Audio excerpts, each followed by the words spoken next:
En los pasillos dorados del gran palacio de Constantinopla, no eran los soldados locales quienes más imponían respeto. Más bien eran altos rubios con hachas enormes en el hombro. No hablaban griego, hablaban en nórdico. Eran la Guardia Varega, los vikingos del emperador. La Guardia Varega nace oficialmente en el año 988 después de Cristo, cuando el emperador Basilio II, conocido como el Bulgaróctonos o el asesino de búlgaros, reinó del 976 al año 1025. Estamos hablando en tiempos medievales. Él recibió 6.000 guerreros del príncipe Vladimiro I de Kiev como parte de un acuerdo político y religioso tras la cristianización de la famosa Rus de Kiev. Estos vikingos del este, que eran conocidos como los varegos, fueron integrados como una unidad de élite personal del emperador. No debían una lealtad a la nobleza bizantina, sino que única y estrictamente al emperador, y por eso eran incorruptibles. A lo largo de casi 250 años, la Guardia Varega sirvió a más de una docena de emperadores entre los siglos X y XIII. Aquí tenemos un pequeño detalle de quiénes fueron los más destacados o a quienes sirvieron. Tenemos a Basilio II, el Bulgaróctonos, como les mencionábamos, que fue el fundador oficial de la Guardia y que los usó para sofocar distintas rebeliones internas y también derrotar al imperio búlgaro, de ahí su apodo que era el matador o el asesino de búlgaros. Luego tenemos a Constantino VIII, este personaje que gobernó entre el 1025 y 1028 mantuvo a los varegos como una fuerza de prestigio y lealtad palaciega. También estaba Romano III entre 1028 y 1034, que usó a la guardia en campañas en Siria contra los musulmanes y también en operaciones internas. También tenemos a Miguel IV. Durante su reinado sirvió Harald Sigurdsson. Este sí que es un personaje legendario que ya vamos a hablar más adelante y que era conocido como Harald Hardrada, quien se convirtió en jefe varego y que también sería rey en su país, por supuesto. Constantino IX, monómaco, del 1042 al 1055, este monarca expandió el uso ceremonial de la guardia. Esta época marca la consolidación de su prestigio en la corte imperial, es decir, aquí como que llegan al máximo del prestigio y del máximo nivel esta guardia varega.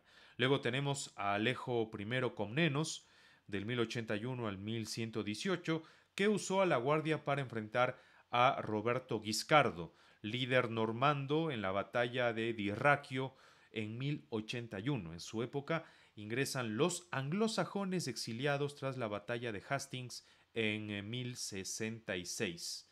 Juan II, también de la dinastía de los Comnenos, también se apoyó en los varegos, que en su mayoría ya eran anglosajones para esta época, y participaron en campañas contra los pechenegos y también los húngaros.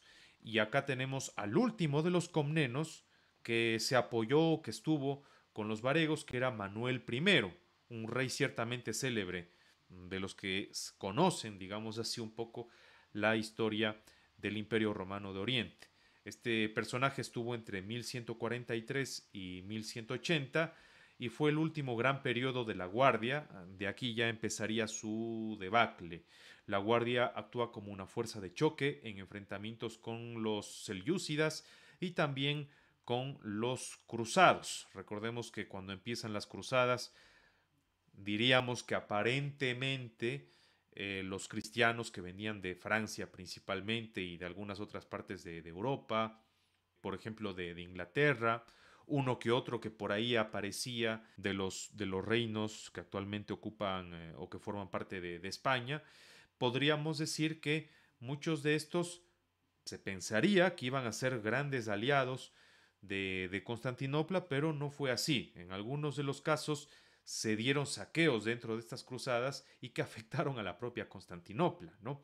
Entonces, claro, La Guardia Varega de alguna manera sirvió también para defenderse de estos enemigos impensados, pero que estuvieron. Recordemos que las cruzadas, que podríamos hacer un programa también de esto, las cruzadas fueron bastante extensas, duraron algunos siglos y fueron varias, fueron muchas, existieron escaramuzas, grandes batallas, posesiones de distintos lugares, zonas, cambiaron muchos líderes, muchos mandos, existieron choques, entonces no fue un conflicto sencillo de manejar y era una línea muy delgada para encontrar al bueno y al malo. Muchas veces encontrábamos bastantes tonos de grises en estos conflictos de las cruzadas. Pero bueno, para no quedarnos ahí, también Isaac II, entre 1185 y 1195 y 1203 y 1204, durante este reinado, la Guardia aún existía, pero ya se encontraba bastante debilitada. En 1204, Constantinopla cae en la Cuarta Cruzada, la Guardia desaparece como fuerza oficial tras el famoso saqueo de los propios cristianos, ¿no? Que saquearon hasta las catacumbas, las tumbas de los reyes legendarios de Constantinopla, de las distintas familias, de las distintas dinastías, fueron saqueadas por estas tropas cristianas y ahí fue donde ya terminó prácticamente la Guardia Varega, que ya estaba debilitada, pues ya no pudo prácticamente soportar estos embates de estas invasiones, de estas cruzadas y terminaron desapareciendo. Ahora bien, reviviendo un poco, ¿quiénes fueron los guerreros más destacados o los guardianes más destacados de esta orden militar de élite, podríamos decir? El más llamativo pues es Harald Hardrada, ¿no? Este señor que nació en el año 1015, murió en 1066, era un noruego que había sido exiliado tras su conflicto en su país. Sirvió como jefe varego en Constantinopla entre 1034 y 1042 bajo el mando de Miguel IV. Participó en las campañas de Sicilia, de Siria y también de Anatolia.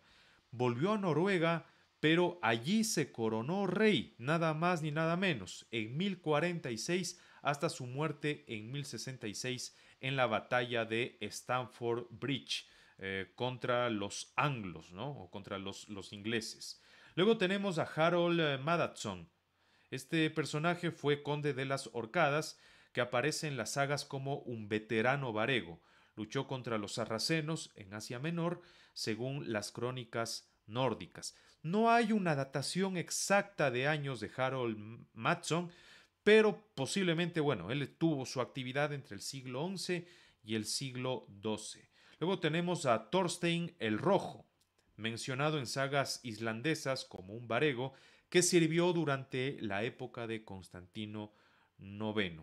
Y luego hay muchos otros que fueron anónimos. Después del año 1066, varios soldados o ex soldados del rey Harold Godwinson huyeron de Inglaterra tras la conquista normanda y fueron aceptados en Bizancio. Un grupo fundó incluso una colonia llamada Nova Anglia en Asia Menor que era protegida por el emperador. Algunas curiosidades que llaman bastante la atención. La sala de las hachas en el Palacio de Constantinopla era su lugar de reunión. Grabaron inscripciones rúnicas en muros de la gran basílica de Santa Sofía, que el día de hoy sigue en pie. Y si alguno visita Turquía, visita Estambul, quién sabe, dándose una vueltita en algún lugar permitido, puede ser que las encuentre. Y aún se conserva y dice lo siguiente: Halban estuvo aquí. Tenían derecho al tesoro imperial si el emperador moría durante su servicio. Eran famosos por su brutalidad, pero también por su estricta disciplina. En cuanto al estilo de combate, podríamos decir que estaban armados de hachas, era su arma característica, hachas danesas, espadas largas, escudos redondos y cotas de malla. ¿Cómo se vestiría un vikingo de la época? Porque eso eran vikingos. Altos, fornidos y muchas veces tatuados, formaban la última línea de defensa del emperador. Si los varegos eran llamados, era porque la cosa iba bastante mal. ¿Y cómo fue su caída? A partir del siglo XIII, la guardia empieza a debilitarse. En 1204, durante la Cuarta Cruzada, los cruzados saquearon Constantinopla. La Guardia Varega desapareció como cuerpo permanente, aunque pequeños grupos de mercenarios nórdicos siguieron llegando por unas décadas más hacia el también decadente, deberíamos decir, Imperio Romano de Oriente o el Imperio Bizantino, como le decimos acá en Occidente o como más se lo conoce en Occidente. Así que, bueno, esta fue una breve introducción al mundo de la Guardia Varega.